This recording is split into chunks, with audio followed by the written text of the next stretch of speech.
안녕하세요. 박홍경 변호사입니다. 이번 시간에는 무죄 판결이 쉽지 않은 형식상 이유라는 제목으로 영상을 제작을 했습니다. 이게 정확히 말하면 판결문 형식상의 이유입니다. 이게 뭐냐면 무죄 판결과 유죄 판결을 쓰는 방식이 다릅니다. 그러다 보니까 무죄 판결을 쓰기 위해서는 어떤 형식을 갖춰야 되는데 오히려 이 형식 때문에 무죄 판결이 좀 어려운 측면도 있다는 점을 본 영상으로 좀 말씀드리고자 제작을 하게 됐습니다. 이게 부재로서는 결국 형식이 사고를 지배한다라는 제목을 달아봤습니다.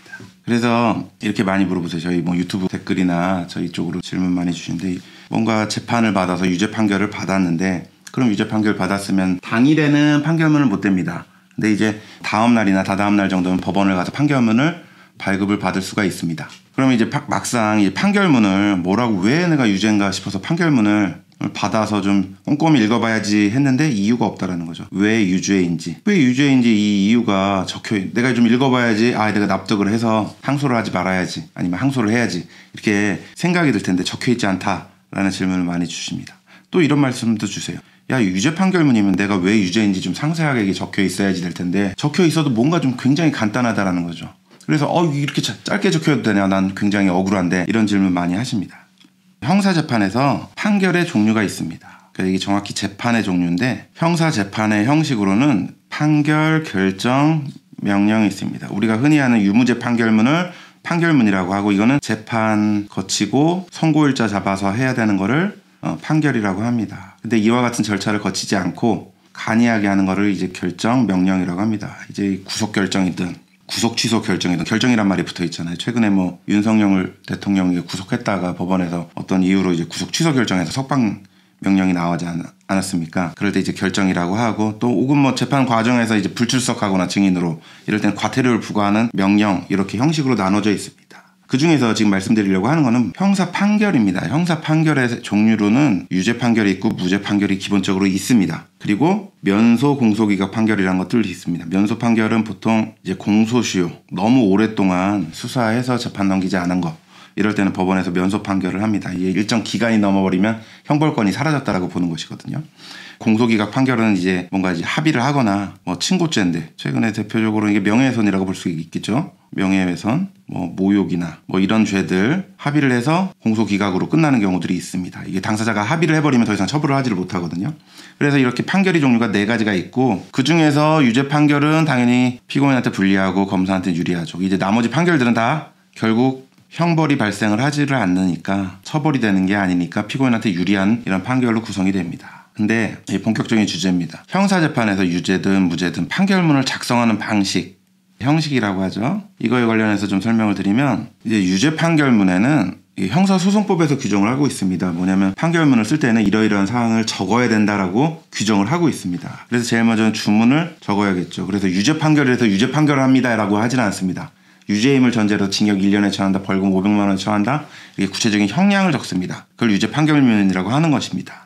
그리고 주문을 하고 주문이 이제 결론이죠. 근데 그거에 이르게 된 이유를 이게 적도록 되어 있는데 여기서 문제는 유죄 판결문은 이런 것들을 적습니다. 범죄될 사실, 공소사실 이제 범죄 사실들을 쭉 적습니다. 검사가 청구한 것들. 그리고 어떤 증거들이 유죄의 증거가 됐는지 증거들을 명시를 합니다. 피의자 신문조서니 아니면 CCTV니 이런 것들을 명시를 합니다. 아니면 피해자 진술이니 이런 것들을 명시를 합니다. 그리고 법령도 적습니다. 왜 유죄가 되는 그 법령도 간단히 적습니다. 그리고 예를 들어서 이제 피고인이 그때 다치게는 했지만 이거 정당 방위하다 나를 때리려고 하는데 방어행위하다가 그랬다.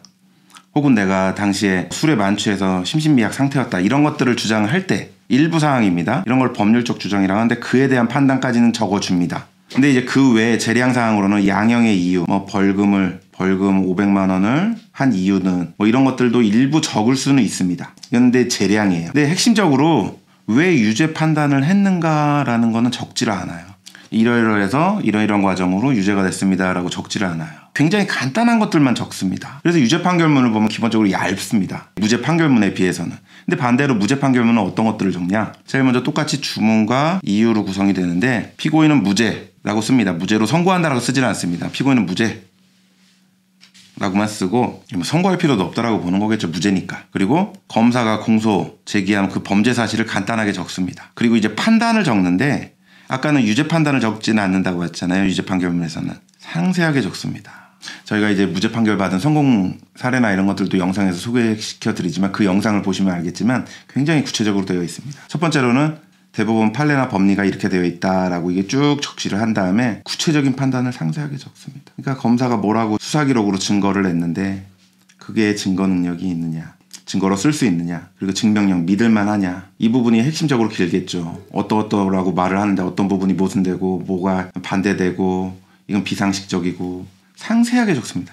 그리고선 결론 내는 거죠. 무죄라고. 그래서 유무죄 판결문이 이렇게 다르다는 겁니다. 제가 뭐 이게 어떤 사항들이 들어가느냐로 적어드렸기 때문에 뭐가 더 길거나 이렇게 보이지는 않겠지만 실제 무죄 판결문은 굉장히 상세하고 복잡하고 길고 논리적 일관성이 필요합니다. 그러면 유죄 판결문을 더 상세하게 적고 무죄 판결문을 간단하게 적는 게 맞을 수도 있을 텐데 왜 그럼 유죄 판결문을 간단히 작성하느냐? 그 현실적인 이유가 있습니다. 이게 예전에 형사소송법이 처음에 해방된 이후에 50몇 년도에 처음 형사소송법을 만들 때 뭐 일본법을 많이 참고를 했겠지만 형사 판결문을 어떻게 적는지 그 당시에 입법 논의를 했었는데 처음에 유죄 판결문 상세히 적자라는 쪽으로 갔었는데 적극적으로 법원에서 반대를 했습니다. 그 이유는 뭐냐면 그러면 판사가 너무 경무에 시달린다라는 얘기를 하는 거죠. 왜 그러냐면 형사재판의 97% 이상이 유죄 판결인데 판사의 업무라는 게 재판도 진행하고 재판이 없을 때 일주일에 보통 주당 1번에서 2번 정도 진행을 하는데 그 후에 나머지 4 내지 5일은 기록을 보고 판결문을 씁니다. 근데 유죄 판결문을 상세히 쓰기 시작을 하면 일이 너무 많아진다라는 것이죠. 판사가 경무. 그래서 최근에 뭐 뉴스 기사나 이런 데를 보셔도 이 부분은 별도 인용을 해드리겠는데 법원에서도 판결문 자꾸 좀 간이하게 적자라는 취지로 이게 발전을 하고 있어요. 그렇게 권장을 하고 있고 그 이유는 뭐냐면 판사들이 힘들다. 왜냐하면 대한민국 판사들은 법정 정원수가 딱 있기 때문에 늘릴 수가 없어요. 법을 바꾸지 않는 이상. 그러다 보니까 판결문을 간단히 적자. 그러면 유죄 판결 간단히 적자. 이런 식으로 이제 논의가 진행이 되는 것이죠. 근데 이제 뭐가 문제냐? 판결문이란 게 당사자를 설득하는 구조겠죠. 당사자는 형사재판의 당사자는 검사가 있고 피고인이 있습니다. 변호인도 같이 있겠고요. 그러면 설득하는 구조죠. 이렇게 해서 이렇게 결론을 내렸으니까 납득하고 수용을 해라 라는 게 판결문의 기능이라고 할 수가 있는데 설득하는 게 근데 유죄라고 생각을 해서 재판을 청구 공소 제기한 검사한테 무죄로 왜 판단했는지를 설득하는 구조일 수도 있겠죠. 무죄 판결은. 근데 피고인 입장에서는 유죄가 됐다라고 한다면 왜 유죄인지가 궁금하겠죠. 근데 이제 유죄 판결문은 그 이유가 적혀있지 않은 게 가장 큰 문제라고 볼 수가 있겠죠. 이게 어떻게 보면 검사한테는 굉장히 친절한데 피고인한테는 불친절한 것이라고 볼 수가 있겠죠. 만약에 이제 무죄 판결 났다고 해볼게요. 무죄 판결 이유가 그렇게 궁금할까요? 법원 갔는데 무죄라고 합니다. 기분 좋고 끝나죠. 왜 무죄일까 따지고 들어갈 이유는 특별하게는 없겠죠. 근데 오히려 내가 유죄를 받았다면 왜 유죄인데? 라는 답변을 원하는 거죠. 판결문에서는. 근데 이렇지가 않다는 거죠. 근데 아마 이해를 해보면 청구 주체가 아까도 말했듯이 형사재판을 청구하는 거는 검사고 검사한테 뭔가 좀 답을 줘야 되지 않냐. 유죄라고 생각했는데 무죄라고 판단을 한다면 그 이유를 적어줘야 되지 않냐. 이렇게 해서 아마 무죄 판결은 상세하고 유죄 판결은 간단한 그런 이유에서 비롯되지 않았을까 볼 수가 있는데 근데 현실적으로 무죄 판결이 복잡하면 판사가 쓰기에 복잡하면 무죄 변호가 어려워집니다. 이게 무슨 뜻이냐면 어떤 형식이 사고를 지배한다는 명언도 있듯이 무죄 판결을 상세하게 적어야 돼요. 일리 있게. 그럼 기록을 보고 재판을 한 다음에 뭔가 쓰겠죠.